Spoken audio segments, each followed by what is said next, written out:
소리없는 삶을 위한 7가지 인생 수업. 진짜 나로 살아가기 위한 여정. 성문. 만약 오늘이 내 인생의 마지막 날이라면 나는 무엇을 가장 후회하게 될까? 언뜻 보기에는 멀게 느껴지는 질문이지만 실은 우리의 삶 전체를 이끄는 나침반과도 같습니다. 2012년 영국에서 발표된 한 연구 결과에 따르면 인종을 앞둔 많은 환자들이 가장 많이 남긴 후회는 의외로 간단했습니다. 나는 내가 진정으로 원하는 삶이 아니라 남들이 기대하는 삶을 살아왔다. 이 말은 우리 가슴을 깊이 찌릅니다. 자기답게 산다는 것은 단순한 바람이 아니라 삶의 존엄이고 마땅한 권리입니다. 그리고 후회 없는 삶이란 결코 허황된 꿈이 아닙니다. 단지 우리를 조용히 옥죄는 보이지 않는 줄들을 하나씩 풀어가야 할 뿐이죠. 오늘 우리는 7가지 삶의 수업, 즉 자기 자신으로 돌아가는 7걸음을 함께 걸어보려 합니다. 이 여정을 통해 우리는 더 용기 있고 내면의 자유를 가진 사람으로 변화할 수 있을 것입니다. 수업 1. 체면하려 하지만 공허한 가면을 내려놓는 법. 수업 2. 나의 세월의 그림자에 갇히지 않는 젊은 마음. 수업 3. 착한 사람 콩크맥스 세상보다 내 마음에 먼저 친절하기. 수업 4. 감정 합리가 모든 것을 설명하려 하지 말 것. 수업 5. 말의 절제 침묵이 더 깊은 말이 될 때. 수업 6. 지운의 제게 인생 어느 시점에서도 시작할 수 있다. 수업 7. 진짜 중요한 것에 시간 쓰기 너무 늦기 전에. 자, 이제 첫 번째 수업으로 들어가 보겠습니다. 많은 이들이 평생을 끌어안고 놓지 못하는 바로 그것, 체면입니다. 수업 1. 체면 빛나지만 무거운 가면. 혹, 만약 당신이 체면을 지키는 일과 마지막 식사를 챙기는 일 중 하나를 선택해야 한다면 어느 쪽을 택하시겠습니까? 북부 어느 시골 마을, 과거 고위직 공무원이었던 한 노인이 있었습니다.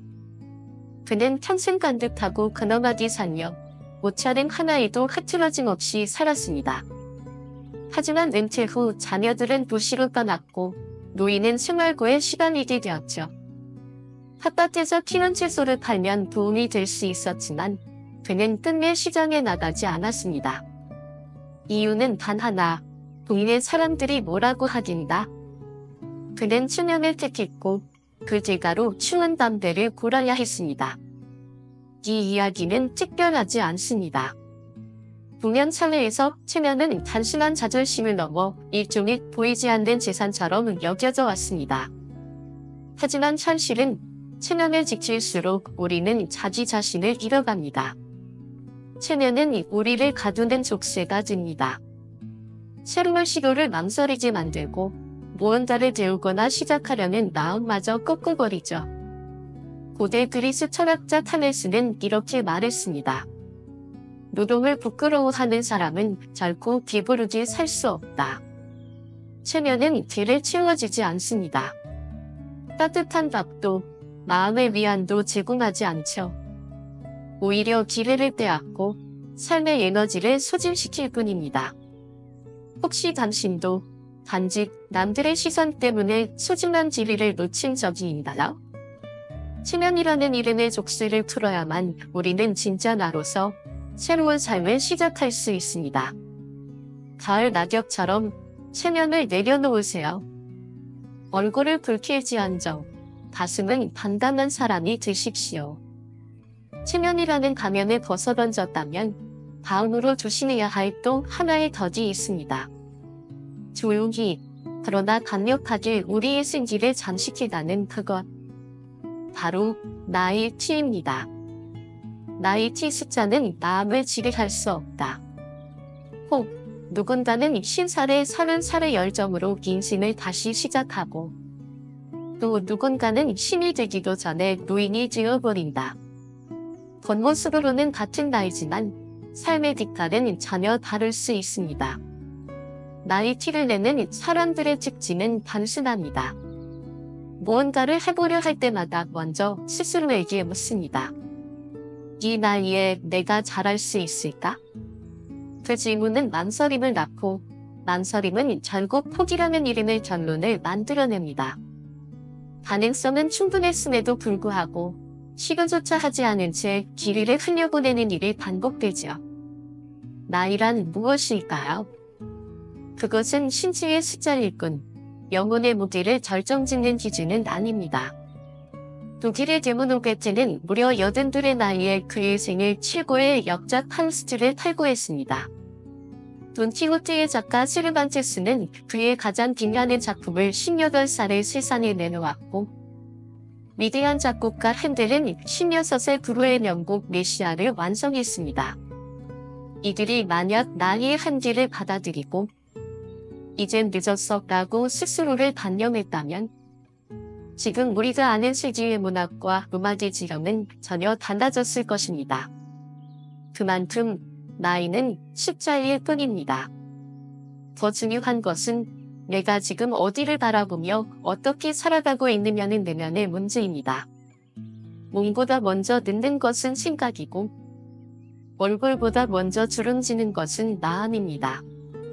우리는 흔히 나이는 숫자에 불과하다는 말을 반복하지만 그 말을 진심으로 살아낸 사람은 많지 않습니다. 그러니 이제는 단지 나이를 잊으라고 말하는 수준을 넘어서야 합니다. 나이를 잊는 것이 아니라 나이를 뛰어넘는 삶을 살아야 합니다. 이 수업의 핵심은 단 하나입니다. 생각을 정지, 시선을 앞에 두고 도전을 멈추지 말 것. 그렇게 살아가는 이들은 세월의 먼지가 쌓이지 않습니다. 그들은 여전히 배우고 여전히 설레며 여전히 시도합니다.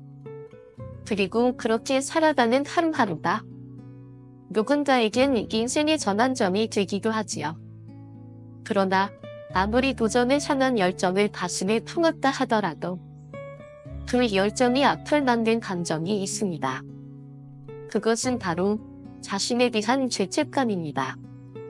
이제 우리는 세 번째 수업으로 들어가 봅니다. 자기 자신에게 미안하지 않은 삶.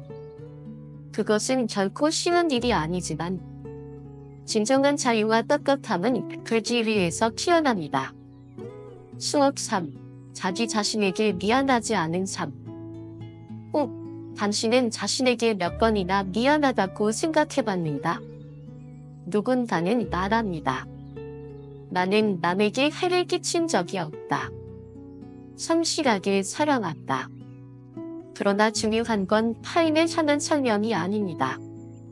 당신은 자신에게 떳떳한가요? 자신을 속이지 않고 양심을 등지지 않으며 마땅히 해야 할 것을 하고 살아가는 사람만이 자신에게 미안하지 않은 삶을 산다고 할 수 있습니다. 아무리 많은 일을 하고 세상의 인정을 받았다 하더라도 자기 내면을 그때 왜 그렇게 살았을까 라는 뼈아픈 후회가 남는다면 그 인생은 잘 산 인생이라 말하기 어렵습니다. 스스로에게 미안하지 않기 위해선 용기가 필요합니다. 그 용기는 종종 고독을 수반하며 때론 살을 도려내는 것 같은 고통을 동반하기도 합니다. 하지만 그 아픔을 견뎌낸 자만이 진정한 자유와 평화를 얻습니다.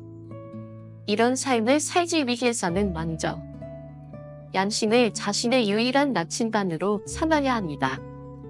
잘못을 범하지 않으려 노력하고 맡은 바를 끝까지 감당해야 하며 받은 만큼 나누는 삶을 살아야 합니다. 그렇지 않으면 어느 날 문득 깨닫게 됩니다. 나는 내 인생을 산 것이 아니었다. 나는 남을 만족시키느라 나를 잊고 살았다. 그래서 우리는 다음의 말을 마음에 새겨야 합니다. 그대가 사랑받기를 원하듯 남을 사랑하라. 그대가 받는 것만큼 남에게 베풀어라. 자신을 낮추고 남을 높이며 관용으로 분노를 누르고 선으로 악을 이기라. 그리고 잊지 마니라. 남심은 그대의 유일한 증인이며 누구보다 정확히 그대를 바라보는 존재이다. 이 모든 수업의 목적은 단 하나입니다. 스스로에게 미안하지 않은 당당한 신을 사는 것. 그러나 아무리 올바르게 살고자 해도 우리 안에는 늘 실수와 판단착오, 그리고 익숙한 나쁜 습관이 도사리고 있습니다. 이제 우리는 그것을 마주해야 합니다. 자기 자신에게 미안하지 않은 삶, 계속. 러시아의 게무노 톨스토이는 이렇게 말했습니다.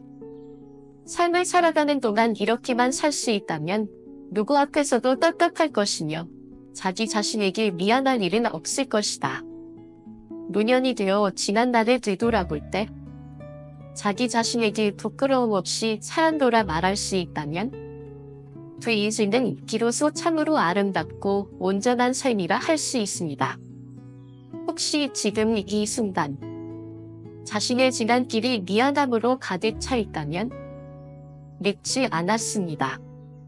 오늘부터라도 자기 자신의 눈앞에 부끄럽지 않게 오롯이 자신의 힘으로 살아가야 합니다. 독일 철학자 니체는 말했습니다. 자신의 진정으로 살아가는 자는 자신의 힘만으로 무언가에 온 정성을 다 쏟는 사람이다. 그 말처럼 자신을 사랑한다는 것은 자기 삶의 책임을 지는 일이자 현재를 충실히 살아가는 자세입니다. 나이에 상관없이 현재에 집중하며 자신만의 삶을 꾸려나가는 사람은 언제나 매력적이며 언제나 존경받을 준비가 되어 있는 사람입니다. 그렇지만 아무리 자신을 사랑하고 떳떳하게 살고자 하더라도 이 중에는 늘 따라다니는 그림자가 하나 있습니다. 그것은 바로 후회입니다. 수없사 후회 돌이킬 수 없는 것을 놓아주는 용기. 혹 그때 조금만 더 노력했다 하면 이 말을 얼마나 자주 꼭 씹으며 살고 있습니까? 많은 사람들이 과거의 어느 시점을 돌아보며 아쉬움을 삼킵니다. 그때 내가 지금의 나였다면 더 잘할 수 있었을 테니까. 조금만 더 용기 냈더라면 달라졌을까? 이런 말들은 익숙하고 흔하지만 그 안에는 가슴속 깊은 회한이 담겨 있습니다. 살다 보면 잘하는 일도 있지만 크고 작은 실수와 잘못을 저지르기 마련입니다. 그것은 과도한 욕심 때문일 수도, 자신감 부족 혹은 무지에서 비롯될 수도 있으며, 혹은 전혀 예상치 못한 외부 요인에 의해 발생할 수도 있습니다. 하지만 중요한 것은 그 실수나 잘못에 매몰되지 않는 태도입니다. 자신을 끝없이 책망하고 괴롭히는 삶은 과거에 갇힌 채 미래를 저버리는 삶이 됩니다. 미국의 운동가이자 정치가 헨리 워드비처는 말했습니다. 실수한 것을 대수롭지 않게 여기는 사람, 더 자주 실수를 저지른다. 실수는 진심이거나 성실하다고 해서 면제되는 것이 아닙니다. 반성과 통찰, 그리고 같은 잘못을 되풀이하지 않겠다는 의지가 있을까? 비로소 그 실수는 삶의 지혜가 됩니다. 실수를 한 번도 하지 않는 것보다 실수를 인정하고 스스로 고백하고 다시는 되풀이하지 않으려는 마음이 더 큰 용기이자 더 성숙한 인간의 모습입니다. 나이가 들수록 우리가 겪은 잘못과 실수는 자연스레 많아집니다. 하지만 그것은 경험이 많다는 증거이지 결코 죄가 아닙니다. 실수는 그것이 아무리 사소한 것이라 해도 그 순간에 나 자신이 성장할 수 있는 길이었음을 잊지 말아야 합니다. 그러므로 후회는 우리에게 자비롭게 속삭입니다. 내가 실수했던 그때 너는 아직 배우고 있었던 중이다. 중요한 것은 같은 실수를 반복하지 않는 것입니다. 과거의 그림자에서 벗어나려면 현재의 내가 더 나은 방향으로 나아가야만 합니다. 그렇게 후회를 내려놓을 수 있을 때 비로소 우리는 자신에게도 타인에게도 자유로운 인간이 될 수 있습니다. 그러나 인생에는 또 하나의 유혹이 있습니다.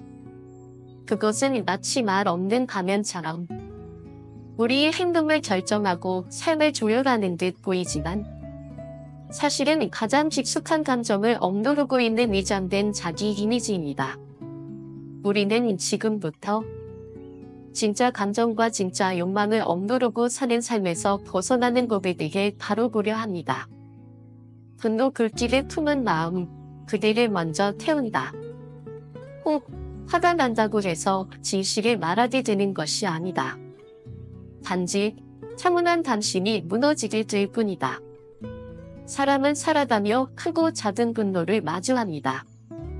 누군가의 말 한마디, 예기치 못한 상황 하나가 우리 마음에 불씨를 던지곤 하지요.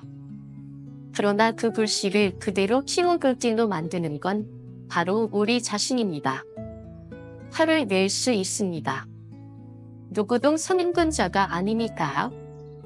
하지만 분노에 이끌려 감정을 터뜨리는 순간 그 불길은 나만을 피우는 것이 아니라 내 곁에 있는 사람들마저 상처 입히고 멀어지게 만듭니다. 지나친 분노는 마음을 독이며 지속되면 육체의 건강까지도 갉아먹습니다. 의학적으로도 분노는 혈압을 상승시키고 심장을 압박하며 정신적 피로를 가중시킵니다. 화를 자주 내는 사람은 일의 능률이 떨어지고 대인관계가 불편해지며 자신도 모르게 주변 사람들에게 나쁜 인상을 심어주게 됩니다. 결국 사회적 신뢰를 잃게 되고 원래는 잘 풀릴 수 있었던 일마저 그르치게 되지요. 무엇보다 두려운 건 감정이 격해진 상태에서는 옳고 그름을 분별할 수 없다는 것입니다. 분노는 판단력을 흐리고 자신의 말과 행동을 제어하지 못하게 합니다. 고전 정인록에는 이런 말이 나옵니다. 한때의 분노를 참지 못하는 자는 대길의 근심을 피할 수 없다. 그 짧은 순간의 격정이 당신 인생의 긴 고통으로 이어질 수 있다는 정보입니다. 그러니 분노는 절대 가볍게 여겨서는 안 됩니다. 또한 고대 불교 경전에서는 분노를 이렇게 묘사합니다. 분노는 어둠이다. 그 어둠은 밖을 가리는 것이 아니라 먼저 자신의 내면부터 가려버린다. 나이가 들수록 우리는 이 진리를 더욱 체감하게 됩니다. 몸은 예전만 못하고 감정의 기복도 잦아집니다. 이럴수록 분노를 즉시 푸는 지혜가 절실해집니다. 화를 억누르기보다는 잘 풀고 가라앉히고 흘려보내야 합니다. 그래야만 마음이 다시 평온해지고 몸도 다시 회복될 수 있습니다.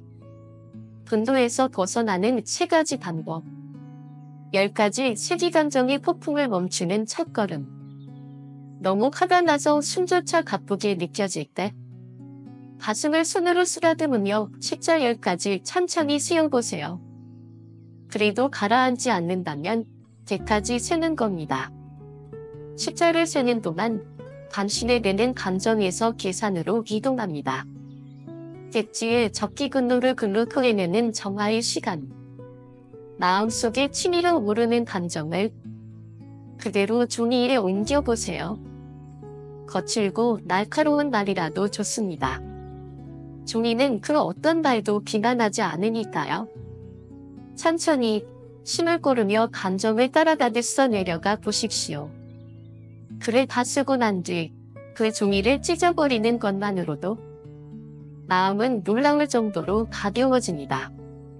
깊은 호흡 마음의 불꽃을 끄는 심재를 기술. 두 손을 가슴에 얹고 깊고 길게 숨을 들이마셨다가 내쉬어보세요. 숨이 가라앉을 때까지, 감정이 잦아들 때까지 반복해봅니다. 호흡은 단순한 심리적 작용이 아니라 마음의 리듬을 가로잡는 가장 빠른 회복 기술입니다. 분노는 때로는 자신을 지키는 방패 같지만 그 방패는 타인을 찌르는 창으로 바뀔 수도 있습니다. 그러니 분노를 억누르기보다는 지혜롭게 다스리는 덕을 기워야 합니다. 그것이 나이 들수록 지녀야 할 품격이며 자신과 이웃 모두에게 건네는 가장 따뜻한 선물입니다. 그러나 분노를 다스리는 일과 함께 우리 인생에서 더 중요한 것이 하나 있습니다. 그것은 바로 시간과 에너지를 어디에 어떻게 쓰느냐 하는 문제입니다. 마음의 근육 정신의 뿌리를 단단히 세우는 것. 혹 몸이 무너지면 하루를 잃지만 마음이 무너지면 인생을 잃는다. 많은 사람들이 육체의 근육을 기르는 데 열중합니다. 규칙적으로 운동하고 단백질을 챙기고 건강에 대한 정보를 찾아 실천합니다. 그 이유는 분명합니다. 몸이 건강해야 삶을 영위할 수 있고 하고 싶은 일을 능동적으로 펼칠 수 있기 때문이지요. 하지만 안타깝게도 그토록 정성을 들이는 육체와 달리 마음의 근육, 즉 정신의 내공을 단련하는 데에는 소홀한 경우가 많습니다. 육체의 건강이 기초 체력이라면 정신의 건강은 존재의 반전을 잡아주는 나침반입니다. 몸은 강하지만 마음이 쉽게 부서지고 흔들린다면 그 사람은 건강하다고 말할 수 없습니다. 진정한 건강이란 육체와 정신이 조화롭게 균형을 이루는 상태입니다. 특히 나이가 들수록 몸이 조금씩 쇠약해지는 만큼 정신의 힘은 더욱 중요해집니다. 노년은 그 자체로 결핍의 시기가 아니라 깊어짐의 시기여야 합니다. 그 깊이를 결정짓는 것은 바로 마음의 근육, 다시 말해 생각의 깊이와 감정의 너드입니다. 마음의 근육을 단련하는 두 가지 기회. 1. 독서. 마음을 세우는 가장 오래된 실현법. 독서는 단순히 지식을 얻는 수단이 아닙니다. 그것은 삶의 다양한 풍경을 마주하게 하며 내면의 근육을 확장시키는 훈련입니다. 특히 다양한 독서는 다양한 관점과 생각을 접하게 하며 삶의 유연성과 공감력을 키워줍니다. 마음의 근육이 탄탄한 사람은 예기치 못한 일에도 흔들리지 않고 타인의 입장을 이해할 줄 알며 자신이 걷는 길에 대한 건명한 주관을 지닙니다. 그럼에도 불구하고 우리 사회의 많은 중장년층은 독서에서 점점 멀어지고 있습니다. 책을 읽는 습관이 어려서부터 충분히 형성되지 않았고 또 나이가 들면서는 일상의 피로와 여러 의무들에 치여 책 한 권 들여다보기도 어려운 게 현실입니다. 하지만 독서는 해야 할 일이 아니라 나를 위한 선물입니다. 누구도 내게 책을 읽으라 강요하지 않습니다. 그러나 책을 읽는 이는 시험 앞에서도 무너지지 않는 내면의 힘을 키우는 중입니다. 어느 한 분야에만 치우치지 않고 역사, 문학, 철학, 자연과학, 예술 등 다양한 분야의 책을 접하는 것이 좋습니다. 그 안에는 살아있는 인생의 지혜가 담겨 있으며 그 지혜는 곧 나의 삶을 비추는 거울이 되어줄 것입니다. 이 사색 침묵 속에서 길어올리는 마음의 신. 사색이란 겉으로는 고요하지만 내면에서는 끊임없이 움직이는 생각의 흐름입니다.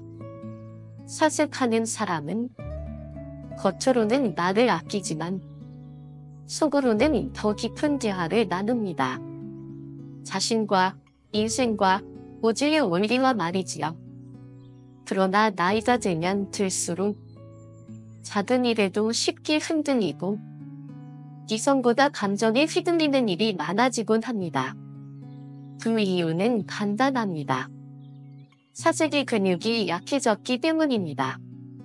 사색은 단지 생각에 잠기는 일이 아닙니다. 그것은 감정을 조율하고 욕망을 정지하며 상황을 객관화시켜지는 내면의 정제기입니다. 사색의 힘을 기르기 위해서는 독서를 정행하거나 기도나 명상처럼 내면에 집중하는 시간을 갖는 것도 좋습니다.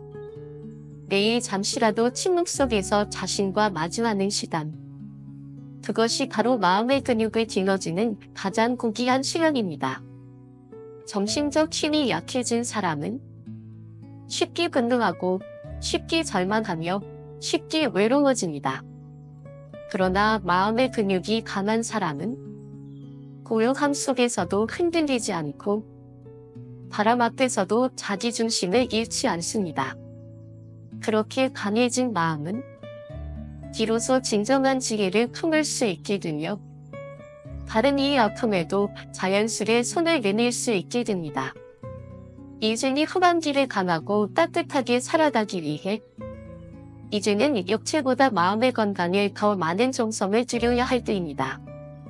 그리고 마음의 근육이 단단해질수록 우리는 다음으로 더욱 중요한 자질, 타인을 바라보는 눈과 손, 곧 배려의 마음으로 나아갈 준비가 되어 있습니다. 사랑을 말하는 용기 표현된 감정만이 마음에 닿는다. 사랑은 마음속에 간직하는 것만으로는 부족하다. 사랑은 표현될 때 비로소 사랑이 된다. 우리 사회에서 많은 사람들은 사랑한다는 말을 어려워합니다. 특히 중장년층 이상은 사랑해라는 짧은 한마디조차 입에 올리는 것이 어색하고 낯설다고 말하곤 하죠. 어쩌면 그것은 시대적 배경에서 비롯된 습관이자 정서입니다. 한세계 전만 해도 사랑은 수고로 품는 것, 실현보다는 헌신으로 증명하는 것으로 여겨졌기 때문입니다. 그러나 시대는 달라졌습니다. 사랑이란 감정은 행동과 언어를 통해 살아 움직일 때 비로소 상대의 가슴에 온기로 전달됩니다. 요즘 젊은 연인들이 거리낌 없이 사랑해를 말하고 공공장소에서 스킨십도 자연스럽게 나누는 것을 그저 세대 차이로만 치부해서는 안 됩니다. 오히려 우리는 묻고 돌아보아야 합니다. 내가 사랑하는 사람들에게 마지막으로 사랑한다고 말한 게 언제였는가? 삶의 앞날보다 이미 살아온 날들이 더 많아진 지금 남은 시간은 예정되지 않은 선물일 뿐입니다. 어제 함께 밥을 먹던 이가 오늘 아무런 인사도 없이 이 세상을 떠나는 일이 노년의 일상 속에서는 낯설지 않은 현실입니다. 그렇기에 우리는 더더욱 사랑을 미루지 말고 지금 이 순간 표현해야 합니다. 사랑을 말하는데 나이는 장애가 될 수 없습니다. 나는 성인이 된 아들과 딸에게도 공공장소에서 다정히 포옹하며 이렇게 말합니다. 사랑의 아빠 딸이라. 사랑의 아들아, 잘 지냈니? 문자 하나에도 아들아, 아빠는 너를 사랑해. 딸아, 너는 늘 아빠의 자랑이고 사랑이야. 이 짧은 표현 하나가 그들의 하루를 따뜻하게 하고 삶의 작은 등불이 되어줄 수 있다면 그보다 더 값진 말이 어디 있을까요? 러시아의 데모노 톨스토이는 이렇게 말했습니다. 천지의 사랑을 보지 못하는 사람은 그 마음 안에 사랑이 없는 사람이다. 그렇습니다. 마음에만 간직한 사랑은 잎사귀 없는 나무와 같습니다. 말해주고 안아주고 웃으며 건네야 그 사랑은 살아있는 온기로 피어나는 것입니다. 그러니 지금까지 표현하지 못했다면 지금부터라도 늦지 않았습니다. 더 자주 말하세요. 사랑해. 더 밝은 얼굴로 웃으며 더 따뜻한 손으로 표현하세요. 그래야 후회가 남지 않는 인생이 됩니다. 그리고 이 사랑의 힘은 곧 우리 삶을 지탱해주는 또 하나의 본질, 열정이라는 불씨와 맞닿아 있습니다. 수업 8. 열정생이 끝까지 타오르는 불꽃. 혹, 젊음은 숫자가 아니다. 마음속에 타오르는 불꽃의 온도로 결정된다. 같은 나이에도 어떤 이는 30 같고 또 어떤 이는 이름처럼 보이기도 합니다. 그 차이는 단지 외모나 건강의 문제가 아닙니다. 그것은 바로 열정의 유무에서 비롯됩니다. 열정을 품은 사람은 피곤해도 다시 일어섭니다. 상처받아도 다시 도전합니다. 그들은 나이를 의식하지 않습니다. 그저 자신이 하고 싶은 일에 몰두할 뿐입니다.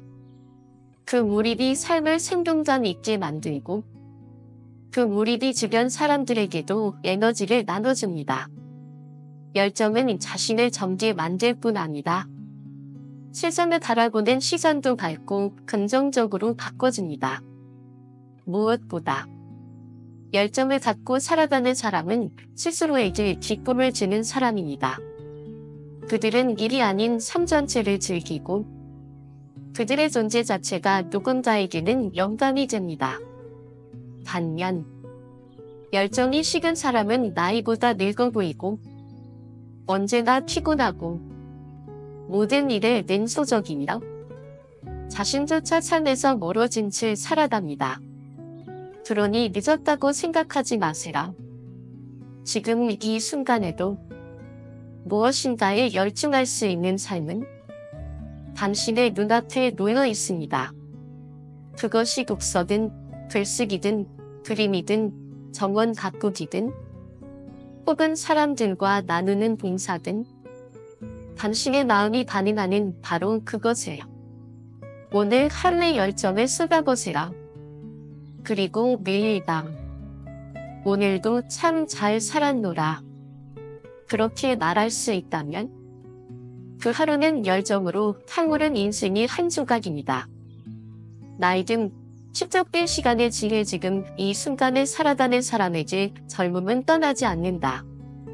혹 나이 든다는 것은 무엇을 잃는 일이 아니라 더 깊고 충만한 것을 살아가는 시간입니다.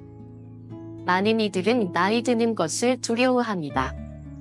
생기 넘치던 젊음이 사라지고 빠르게 전해가는 시선과 점차 단절될까 봐 불안해하기도 합니다.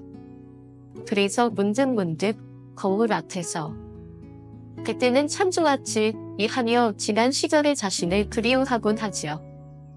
하지만 그리움은 지나치면 집착이 되고 집착은 지금 이 순간을 흐리게 만듭니다.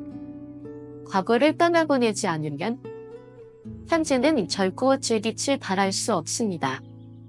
오히려 지금 이 순간에 집중하는 사람은 과거의 아쉬움에서도 미래의 불안에서도 벗어날 수 있습니다. 그 순간부터 당신 앞에 놓인 세상은 이전보다 훨씬 더 명료하고 선명하게 그리고 무엇보다 아름답게 보이기 시작합니다. 나이가 들면 실수도 있고 깜빡함도 생기지만 그것은 인생의 오류가 아니라 자연의 섭리입니다. 모든 이가 걸어가는 길이고 그 뒤 위에 있는 당신은 여전히 기우는 자, 살아있는 자입니다. 심리학자 바바라 골드는 말했습니다. 나이 든다는 것은 할 수 있는 일이 줄어드는 게 아니라 오히려 더 많은 것을 할 수 있는 시기가 찾아온다는 뜻이다. 인생의 경험은 축적된 지혜이고 그 지혜는 누군가에겐 길이 되고 누군가에겐 위로가 됩니다. 아이들에게는 부모가 채워줄 수 없는 정신적 멘토가 되고 젊은이들에게는 길을 제시해주는 현명한 스승의 자리에 설 수 있는 사람. 그것이 바로 나이 든 이가 가질 수 있는 진정한 역할입니다. 나이가 든다는 것은 감소가 아니라 확장입니다. 몸은 약해질 수 있지만 마음은 더 커지고 시야는 더 넓어지고 말은 더 따뜻해지고 사랑은 더 짙어집니다. 그러니 자신이 가진 것을 아낌없이 나누십시오. 그것이 지식이든 경험이든 혹은 마음 한 조각의 따뜻함이든 누군가 말했습니다. 우리는 누구에게서 무엇을 받지 못했음을 후회하기보다는 누구에게 무엇을 주지 못했음을 더 오래 후회하게 된다. 그 말처럼 나이 들어갈수록 우리는 무엇을 가질까 보다 무엇을 줄 수 있을까를 더 자주 묻게 됩니다. 그래서일까요? 할머니 뒷길 갈 때마다 그 작은 손으로 뭐라도 챙겨주려던 그 마음이 이제서야 더욱 크게 느껴집니다. 저 또한 아직 많이 부족한 어른입니다. 누군가에게 무엇을 주기에는 제 그릇이 작고 어설픕니다. 그래서 저는 오늘도 제 마음의 그릇을 넓히고 채우는 중입니다. 마무리하며 이번 명상에서는 나이 들수록 줄여야 할 5가지와 더불어 반드시 늘려야 할 3가지, 그리고 마지막으로 인생을 더욱 깊이 있게 살아가는 9번째 수업까지 함께 나누었습니다. 이 영상은 단순한 조언이 아니다. 저 자신 또한 늘 돌아보며 실천하려 애쓰는 삶의 태도였습니다. 영상이 끝나더라도 당신의 내면에서 이 이야기의 여운이 오래도록 머물렀으면 합니다. 여러분의 마음 그릇에 나쁜 것은 비워지고 좋은 것들로 차곡차곡 채워지기를 진심으로 바랍니다. 오늘도 함께해 주셔서 감사합니다. 이 영상을 보는 모든 분들의 인생이 조롱이 빛나는 따뜻한 전화가 찾아오기를 채격해두고 가 응원드립니다. 삶이 깊어질수록 당신의 존재는 더 단단해지고 아름다워집니다.